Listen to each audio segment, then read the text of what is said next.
খাগড়াছড়ি রামগড়ে নিজ বাড়িতে মা ও মেয়েকে জবাই করে হত্যার ঘটনায় মূল অভিযুক্ত সাইফুল ইসলামকে গ্রেপ্তার করেছে পুলিশ।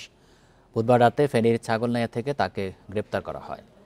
সকালে জেলা পুলিশ সুপারের কার্যালয়ে একথা জানান খাগড়াছড়ি পুলিশ সুপার আরিফিন জুয়েল। তিনি জানান, ২০ আগস্ট বুধবার রাতে জমি সংক্রান্ত আর্থিক দেনা পাওনা নিয়ে দাদি আমিনা বেগম ও ফুপু রাহেনা আক্তারের সাথে বাকবিতণ্ডা হয় সাইফুলের।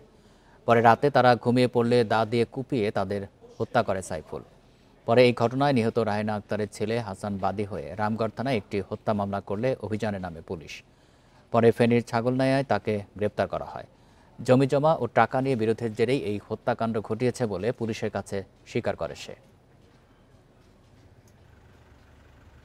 আমরা গত 5 দিনে অভিযান পরিচালনা করে তারে আমরা অ্যারেস্ট করেছি এবং সে স্বীকার করেছে যে এই জায়গা জমি এবং আর্থিক যে ঝামেলা পারিবারিক, এই কারণে সে তার আপন দাদি এবং ফুফুকে জবাই করে হত্যা করেছে।